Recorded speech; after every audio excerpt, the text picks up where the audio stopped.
Assalamualaikum warahmatullahi wabarakatuh. Halo semuanya, perkenalkan nama saya Laila Rani Putri dari Keperawatan A dengan NIM 2101831 akan menjelaskan mengenai telenursing masa depan dunia keperawatan. Oke, yang pertama, kita harus mengetahui apa itu telenursing. Nah, di sini menurut WHO tahun 2009, telenursing adalah pemberian layanan perawatan kesehatan dengan menggunakan teknologi informasi dan komunikasi, di mana pasien dan penyedia layanan dipisahkan oleh jarak. Nah, jadi telenursing merupakan teknologi informasi keperawatan yang mengintegrasikan ilmu keperawatan, ilmu pengetahuan, ilmu komunikasi, dan komputer untuk mengkomunikasikan dan mengelola data, informasi dan pengetahuan dalam memberikan praktek asuhan perawatan. Jadi, telenursing juga akan berkaitan dengan isu aspek global, peraturan etik, dan kerahasiaan pasien sama seperti telehealth secara keseluruhan. Oke, nah di sini juga ada tujuan dari telenursing. Nah, jadi tujuan ini untuk menyediakan bantuan untuk pasien yang memiliki kesulitan untuk mengunjungi rumah sakit.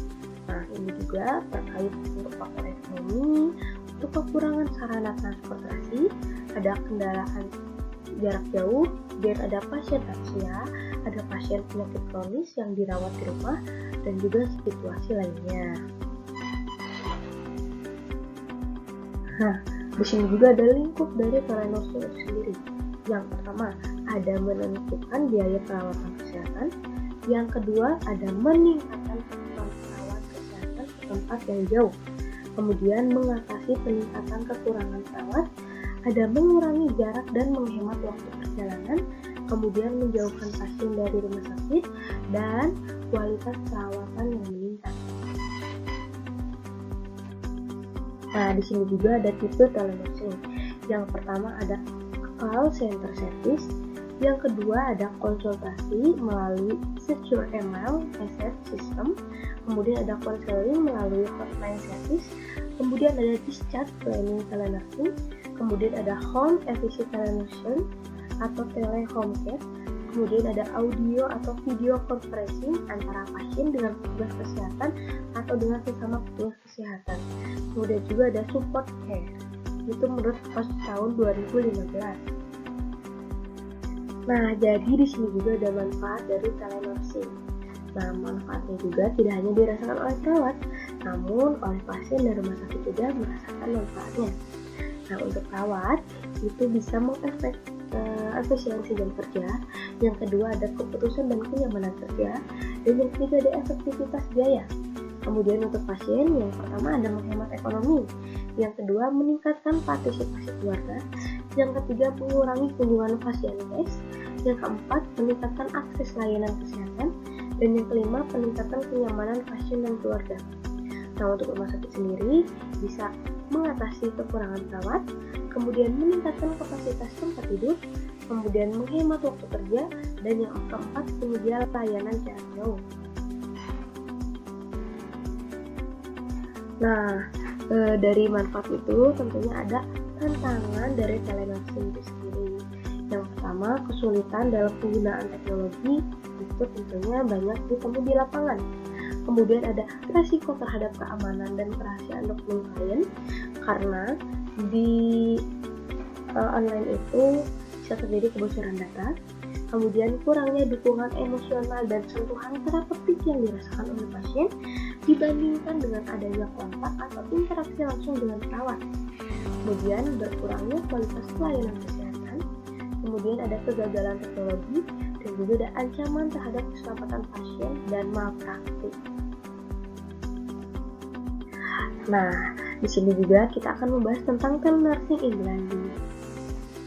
Nah, jadi di Brazil itu perkembangan telenursing dimulai pada tahun 2000 dengan pionir dari Study and Research Group on Communication in the Nursing Process.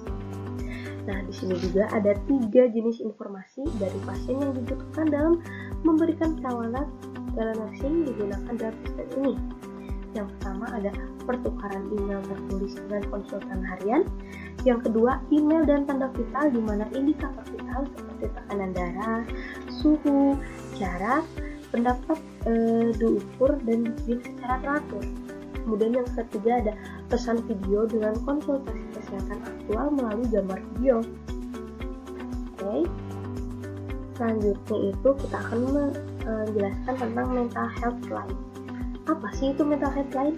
Nah, jadi mental health line adalah layanan berbasis telepon bersedia 24 jam sehari, 7 hari dalam seminggu. Panggilan ini dialihkan ke saluran dari nomor telepon layanan kesehatan mental Dewan Keselamatan Distrik yang ada. Kemudian di sini juga ada tujuan mental health line. Yang pertama ada meningkatkan akses ke informasi tentang penyakit mental, kemudian meningkatkan akses ke pelayanan, kemudian meningkatkan kesempatan untuk intervensi diri, kemudian ada memberikan pelayanan yang lancar, kemudian memastikan rujukan yang tepat, meningkatkan kualitas dan efisiensi pelayanan kesehatan, ada efektivitas pemberian kesehatan mental, dan juga layanan dengan mengurangi permintaan yang tidak perlu mengarahkan konsumen ke layanan perawatan kesehatan mental yang paling tepat. Oke, kemudian di sini juga ada usaha-usaha atau strategi untuk mengimplementasikan telenursing. Yang pertama ada paper-based document, kemudian ada problem solving atau aplikasi berbasis web, kemudian ada kualitas pelayanan kesehatan yang profesional. Oke, di sini juga ada strategi pengembangan dari telenursing.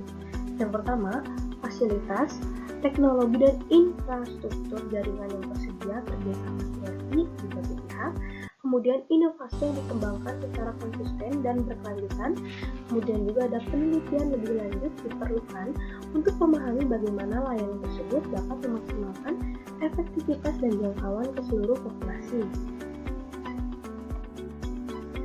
Oke, di sini juga ada kendala-kendala telenursing di Indonesia. Yang pertama, infrastruktur di beberapa daerah kecil di Indonesia masih dirasakan belum memadai. Kemudian ada aspek legal Indonesia masih belum memiliki undang-undang yang pasti mengatur penggunaan telenursing. Kemudian keamanan atau memungkinkan pencurian data pasien dapat dilakukan melalui internet sangatlah besar. Itu adalah risiko yang berada di Indonesia. Oke, maka sekian hal yang dapat saya sampaikan. Wassalamualaikum warahmatullahi wabarakatuh.